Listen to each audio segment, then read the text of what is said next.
வணக்கம். இன்றைய மாவட்ட செய்திகள். தமிழக பட்ஜெட்டில் அறிவிக்கப்பட்டுள்ள அண்ணன் சீர் தாய்மாமன் தங்க மோதிரம், மாணவர்களுக்கு ஸ்மார்ட் சைக்கிள் உள்ளிட்ட திட்டங்கள் மக்கள் மத்தியில் நல்ல வரவேற்பை பெற்றுள்ளது. ஒரு 50 ஆண்டு காலம் நம்ம திமுக, அதிமுக, காங்கிரஸ் உள்ளிட்ட நிறைய ஆட்சிகளுடைய அவருடைய நிதிநிலை அறிக்கை இந்த பட்ஜெட்டை நம்ம பார்த்துட்டு வந்திருக்கிறோம். இந்த பட்ஜெட்டை பார்க்குறப்ப இன்னைக்கு தமிழ்நாட்டில் ஜோசப் விஜய் என்கிற ஒரு இளைஞருடைய புதிய ஆட்சி அமைந்த பிறகு முதல் பட்ஜெட் கூட்டம் இன்றைக்கு நடந்துவிட்டு நிறைய திட்டங்களையும் நிறைய நிதிகளையும் இன்னைக்கு அறிவிப்பு கொடுத்துட்டு இருக்கிறாங்க.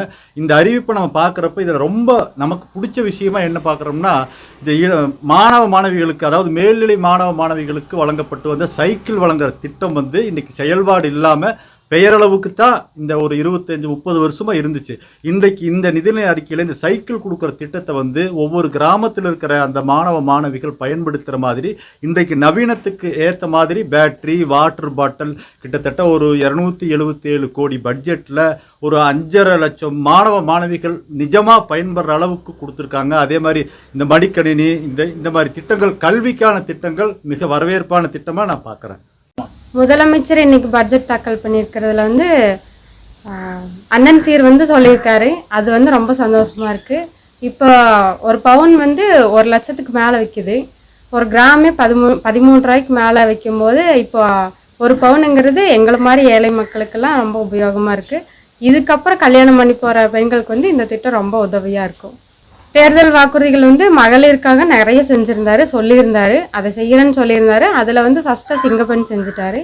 இப்போ குழந்தைகளுக்கு தங்க மோதிரம் சொல்லியிருக்காரு, தாய் மாமன் தங்க மோதிரம், அதுவும் நிறைவேற்றுறதா சொல்லியிருக்காரு.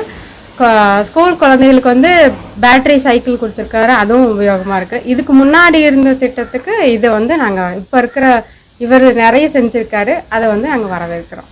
தமிழக பொது பட்ஜெட் 2026-27 அறிவிப்புகள் வரவேற்கத்தக்கதாக உள்ளது. வெற்றி மடிக்கணினி திட்டம், 1 மணி நேரம் விளையாட்டு உள்ளிட்ட திட்டங்கள் மாணவர் சமுதாயம் வளர்ச்சி பெற பேருதவியாக இருக்கும் என அனைத்திந்திய ஆசிரியர் பேரவை வரவேற்றுள்ளது. இதுகுறித்து அனைத்திந்திய ஆசிரியர் பேரவை மாநில பொறுப்பு பொதுச் செயலாளர் ஜார்ஜ், மாநில சட்ட செயலாளர் பாலமுருக பாண்டியன் வெளியிட்ட அறிக்கை, மாணவர்களுக்கு வெற்றி மடிக்கணினி திட்டத்திற்கு 2000 கோடி ரூபாய் ஒதுக்கீடு செய்யப்பட்டுள்ளது. பள்ளி மாணவர்களுக்கு தினமும் 1 மணி நேரம் விளையாட்டு திட்டம் சிறப்பு வாய்ந்தது. உடற்பயிற்சி அமைப்பிற்கான அனைத்து உபகரணங்கள் அரசு மற்றும் அரசு உதவி பெறும் பள்ளிகளுக்கும் வழங்கப்படும் என அறிவித்தது மாணவர் சமுதாயம் மேம்பட உதவும். பள்ளிக்கல்வித்துறைக்கு 44,571 கோடி, உயர்கல்வித்துறைக்கு 8,393 கோடியும் ஒதுக்கப்பட்டுள்ளது வரவேற்கத்தக்கது. அரசு பள்ளிகளில் தூய்மை பணிகளை மேற்கொள்ள சூப்பர் கிளீன் திட்டம் செயல்பட உள்ளது. இதன் முதல் கட்டமாக 10,000 அரசு பள்ளிகளுக்கு 139 கோடி ரூபாய் ஒதுக்கியது சிறப்பம்சமாகும். பள்ளிகளை மேம்படுத்த 2,132 கோடி ஒதுக்கப்பட்டுள்ளது. விவசாயிகள் மகிழ்ச்சியடையும் வகையில் பயிர்க்கடன் 75,000 வரை வாங்கியவர்களுக்கு 100% தள்ளுபடி, அதற்கு மேல் பயிர்க்கடன் வாங்கியவர்களுக்கு 35,000 வரை தள்ளுபடி அறிவிக்கப்பட்டது வரவேற்கத்தக்கது. டெண்டர் வெளிப்படைத்தன்மை மூலம் அரசியல் தலையீடு இருக்காது.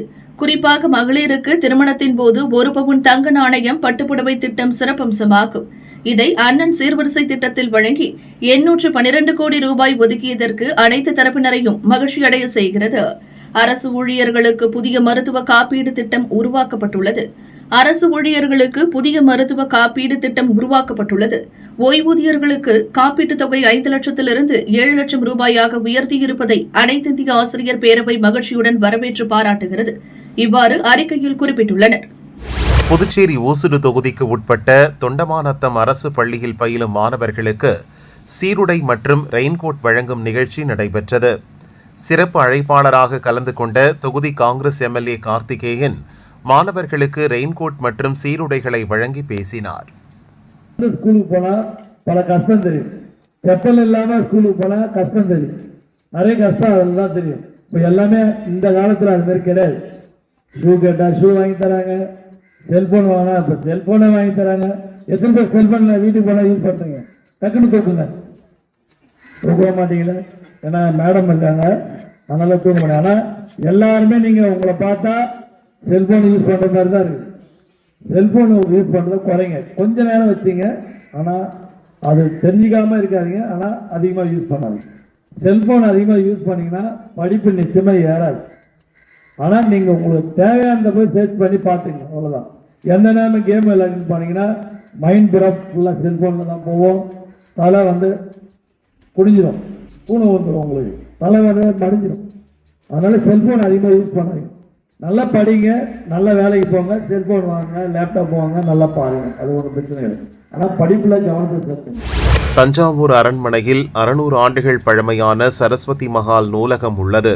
நூலகத்தில் 40,000த்திற்கும் மேற்பட்ட அரிய நூல்கள் மற்றும் பழங்காலத்து ஓலைச்சுவடிகள் உள்ளன. தமிழக ஆளுநர் ஆர்லேக்கர் இன்று நூலகத்தில் நேரில் ஆய்வு நடத்தினார். சிதிலமடைந்த ஓலைச்சுவடிகளை டிஜிட்டல் மயமாக்கும் பணிகள் குறித்து அதிகாரிகளிடம் கேட்டறிந்தார். மேலும் கலெக்டர் ரேவதி மற்றும் நூலக அதிகாரிகளுடன் 1 மணி நேரத்திற்கு மேலாக ஆலோசனை நடத்தினார்.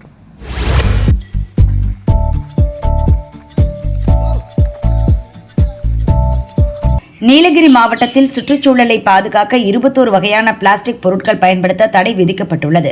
பிளாஸ்டிக் பயன்பாட்டை தவிர்க்க பல்வேறு நடவடிக்கை எடுக்கப்பட்டாலும் முற்றிலுமாக தடுக்க முடியவில்லை. கேரளா டு நீலகிரி வரும் டூரிஸ்டுகள் தமிழக கேரள எல்லையான கீழ்நாடு காணி சாலையோரங்களில் உணவு உண்பது வழக்கம். சாப்பிட்ட பின்னர் பயன்படுத்திய தண்ணீர் பாட்டில், குளிர்பான பாட்டில் மற்றும் உணவுப் பொட்டலங்களை அப்படியே சாலையோரம் வீசிச் செல்கின்றனர். பிளாஸ்டிக் பொருட்களை வீசுவதற்கு அப்பகுதியில் ஏற்கனவே தடை விதிக்கப்பட்ட நிலையில் தற்போது கண்காணிப்பு தீவிரப்படுத்தப்பட்டுள்ளது.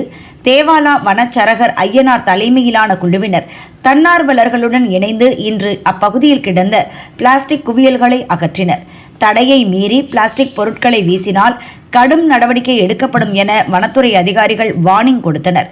தமிழக கேரள எல்லைப் பகுதியில் சோதனைச் சாவடி அமைத்து பிளாஸ்டிக் பொருட்களை பறிமுதல் செய்ய வேண்டும் என சமூக ஆர்வலர்கள் கோரிக்கை விடுத்தனர்.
திருவண்ணாமலை அருணாச்சலேஸ்வரர் கோயிலில் நடக்கும் பிரம்மோற்சவங்கள் சிறப்பு வாய்ந்தது.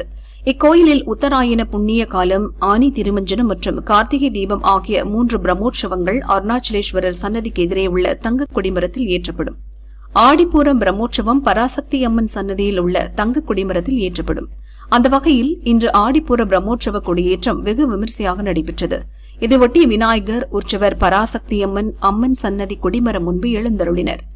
இதில் திரளான பக்தர்கள் பங்கேற்றனர். விழா நடக்கும் 10 நாட்களும் தினமும் காலை மாலை பராசக்தி அம்மன் மாடவீதி உலா வந்து பக்தர்களுக்கு அருள் பாலிப்பார். நிறைவு நாளான 10வது நாள் விழா வரும் 14ஆம் தேதி நடக்கிறது. இதையொட்டி அன்று மாலை கோயில் வளாகத்தில் உள்ள சிவகங்கை தீர்த்த குளக்கரையில் உள்ள வளைகாப்பு மண்டபத்தில் பராசக்தி அம்மன் எழுந்தருள்வார். அம்மனுக்கு வளைகாப்பு உற்சவம், இரவு திருவீதி உலா, இரவு 10 மணிக்கு மேல் கோயில் வளாகத்தில் அம்மன் சன்னதி முன்பு தீமிதி விழா நடக்கிறது.